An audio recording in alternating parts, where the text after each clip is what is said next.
Good evening, and welcome to Business Building Business, brought to you by the Cosmopolitan Chamber of Commerce. The Cosmopolitan Chamber of Commerce is the oldest minority chamber in the United States.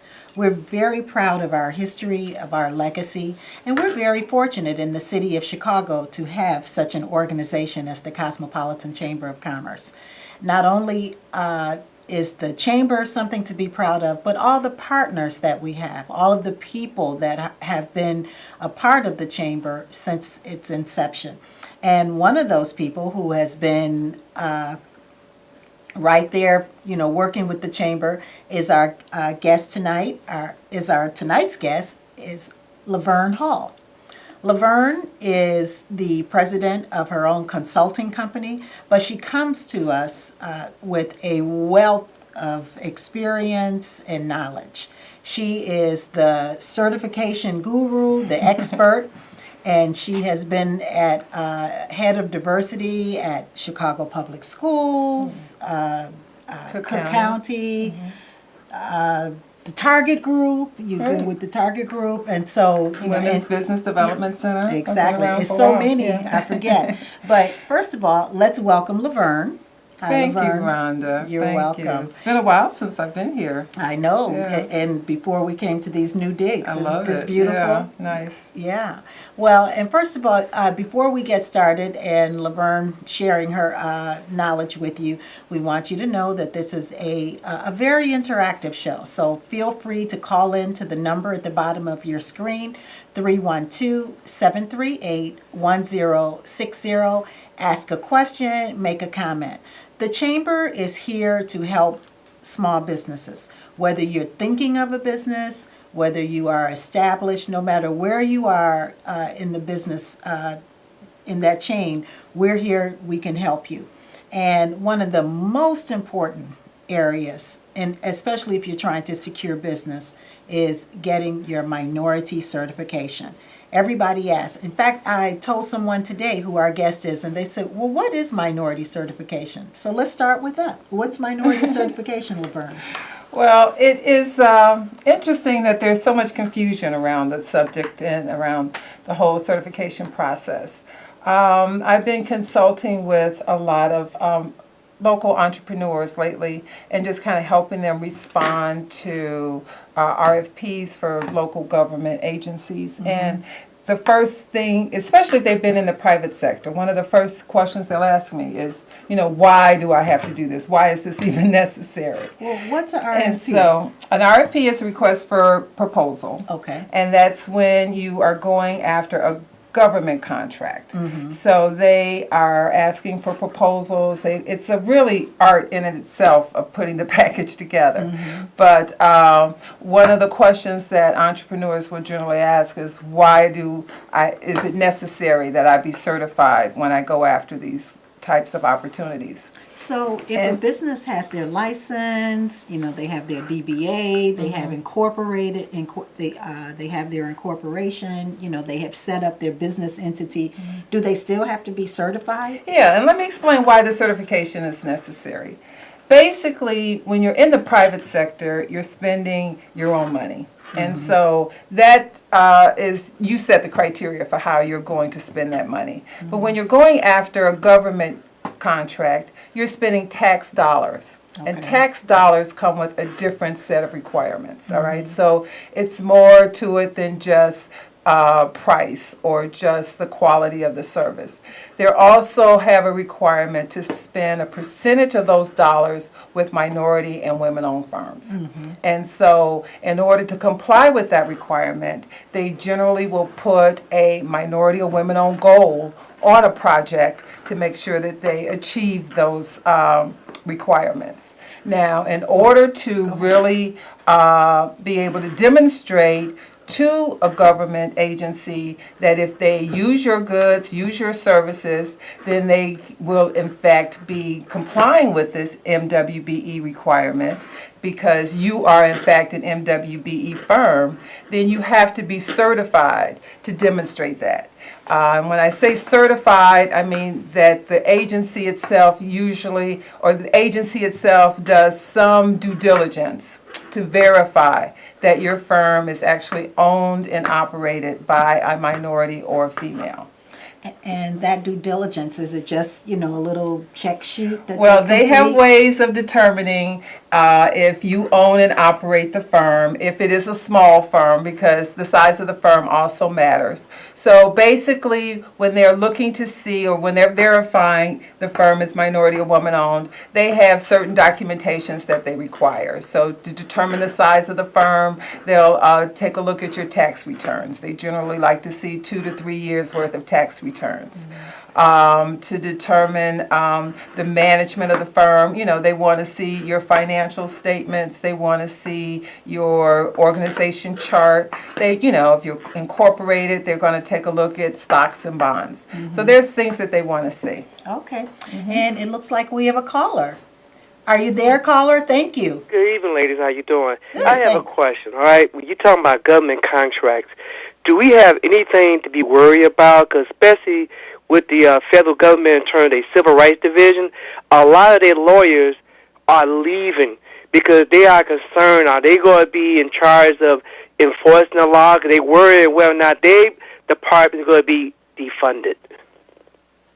You mean the agency will be defunded? Is that what you were saying? It's not going to be funded like it has been in the past because of the new administration coming in. Because it's a fact. A lot of the attorneys are leaving. Well, that is concerning, given that these laws are only as good as the enforcement of them. And generally, the departments do require that they have not only the attorneys, the civil rights attorneys enforcing the laws, but very often they have what they call compliance departments within a lot of the government agencies. So hopefully those departments will continue to be funded. It's a part of their procurement purchasing department. And like I said, it's going to be it's going to be incumbent upon the minority and women-owned firms to make sure that they are applying for these opportunities and are available to basically fill them when they come up. Thank you, caller. And she actually brought up a great question, and like you said, and there is reason, to be concerned, but it really falls on us. First of all, organizations like the Chamber, advocate organizations, the citizens, we have to voice our concerns. We cannot just sit back, and quietly, because if they can take it from us, they will. Exactly. And that also leads me to another question. How did the whole certification process come about? I mean, I know historically minorities, were not getting their fair share of projects. It's really interesting. I just saw something the other day. I was watching a documentary, but there, the first time I am aware of all of this coming about actually was back in, was it the 70s, when Maynard Jackson actually took over as mayor of Atlanta. And a lot of, when we were getting a lot of black mayors and governors, coming into these positions, they recognized that, and Harold Washington brought it into the city of Chicago. For sure. But they recognized that these government procurement agencies were not basically sharing the wealth. And so given that that's the economic engine for our communities and actually bringing dollars back into the communities for the taxpayers, then they needed to really find a way to recycle those tax dollars back into the community. And one of the ways of doing that was to have these goals that are set on the projects and have these requirements that a certain percentage of the tax dollars that are spent in the city, county, state are being spent with local small businesses owned by people of color, owned by women, and are able to actually participate in the procurement process. So let's go back to that application process. We talked about, it's rather lengthy. It can deter a lot of people. It does separate the real business people from, those from the play business people because they ask a lot of questions. And why? Why do they do that? Well, basically, they have to make sure that if you're saying that you are the owner, you're a female, you own this company, they're verifying that it is in fact your company, that it's not basically your husband's company or your father's company, that you in fact own and operate that company. It is owned and operated by a female. So, but when you say if you own and operate the company, you have the documentation to demonstrate that. So they're not asking you for anything that you don't have. They're not asking you for anything that you as a business owner should not be able to provide in order to basically demonstrate that this is in fact your company. And so once you get certified, then what? Okay, well, before we even get to that, because one of the things that I'm finding that a lot of people are confused about is basically what certifications serve what contracts. So most government agencies recognize their own certification. So the city pretty much looks at the city certification. The county has their certification. Now, the city and the county do what they call reciprocity, and they do recognize each other's certification. However, the state has its certification, and it only recognizes its certification. So if you're looking to bid on state contracts, you really need to be certified with the state. The federal government has a certification. It's not MBE, WBE, which stands for Minority Women Business Owned Enterprise, but it's called a DBE. DBE is disadvantaged business. They call it race and gender neutral. So it is based primarily on the size of your business. So if you are a small business within your industry, then you are considered disadvantaged, especially when you're going after federal projects because of the size of the projects. Right. So those are the different types of projects. And then there's one more that is recognized primarily by corporations. And that's a certification that you can get with the Chicago Minority Business Development Council or the Women's Business Development Center. And a lot of corporations have diversity programs, diversity goals, things of that nature. So if you're looking to primarily do business in the private sector, if you're looking to do business with PepsiCo or McDonald's or somebody of that nature, then you basically, those types of certifications would serve you well. Right.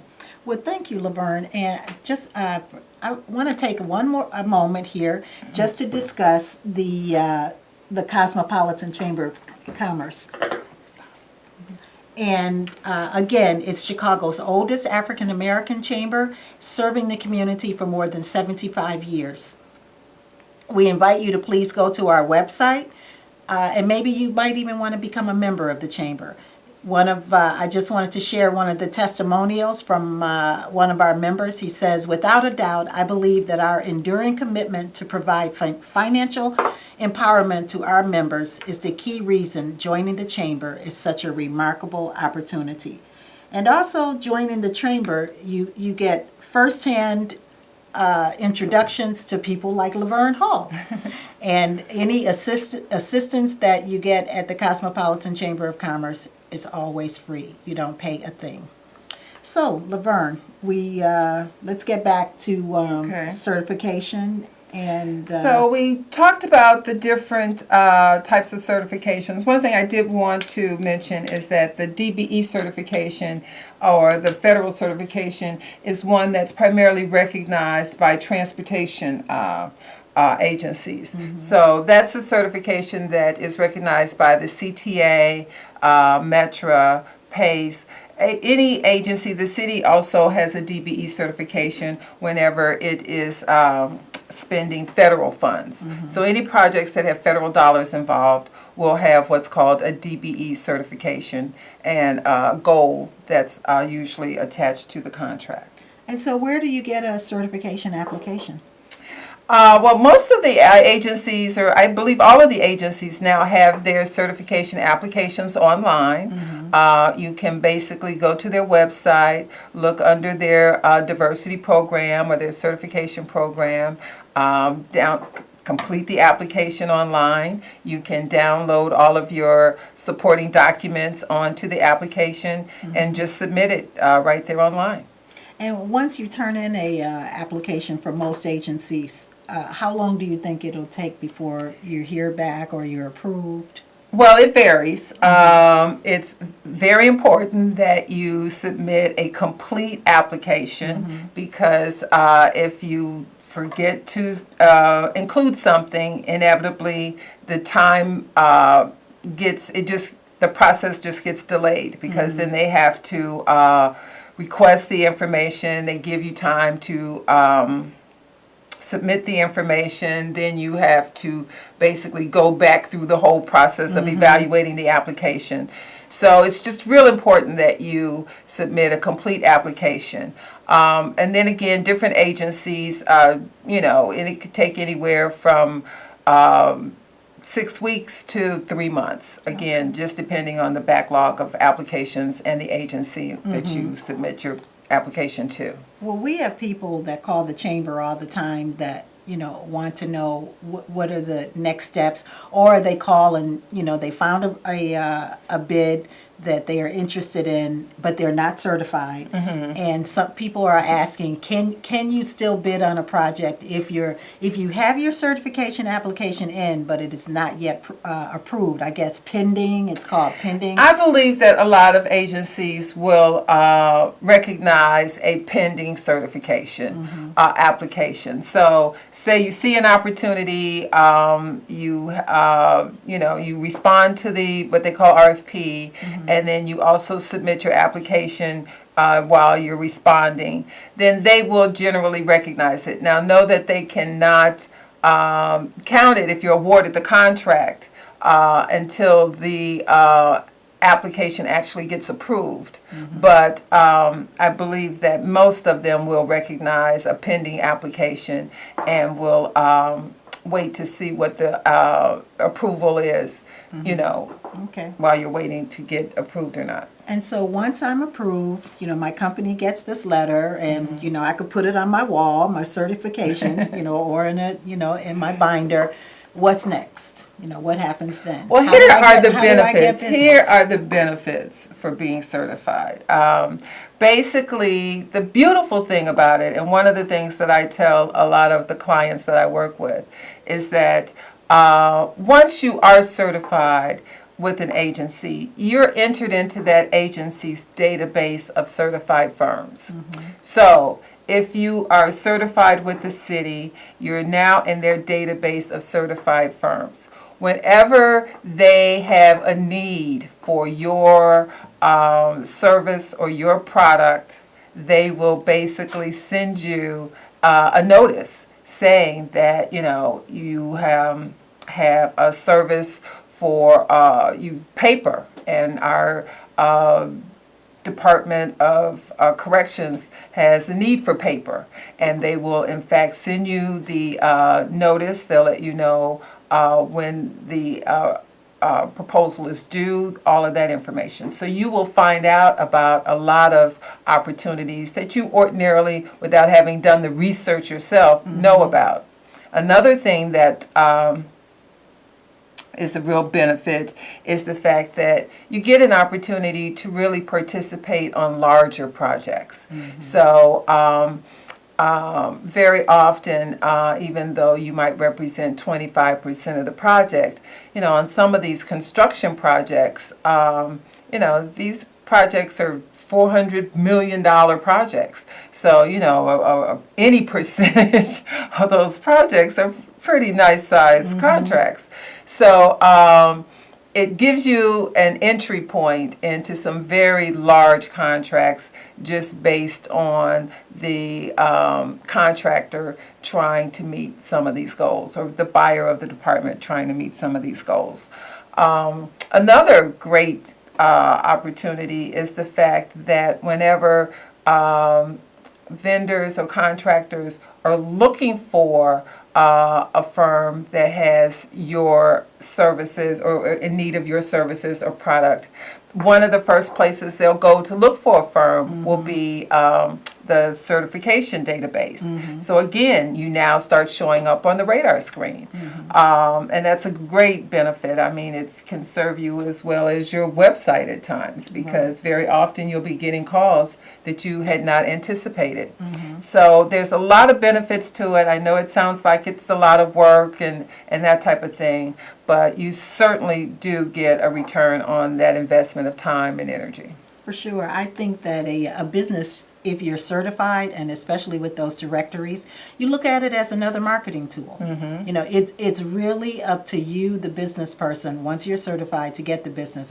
Unfortunately, they're not going to just come and knock on your door and say, "Hi, I see you're certified," and offer you the business. But again, I've gotten phone calls where they were participating on a project and they were looking for a DBE firm that could provide the service that I offer. And, you know, I got a phone call. So it's a really good way of, like I said, finding out about new opportunities, but basically networking with others in the industry. For sure. And, you know, we also advise that you go to pre-bid meetings, you know, so that you can network with everybody that's bidding, you know, as the majority person on a contract. And you can also network with other small business people. Sometimes it's nice to get together, you know, as small businesses and collaborate, and because you never know, you know, you may have a service and they may have another service, and both services are needed on the contract, and it makes a whole lot more sense for you both to come together with that. Exactly. And so there are opportunities, and it's really, really worth it to get your business certified. I agree. I agree. Good. Yeah. Well, this is the person. Again, this is the expert. If you have any more questions for Laverne Hall, you can contact her through the Cosmopolitan Chamber of Commerce. Go to our website. And we invite all of you to, if you're interested in certification, again, call the Cosmopolitan Chamber of Commerce. That's what we are here for. Thank you for joining us, and have a great evening. Thanks, Laverne. Thank you.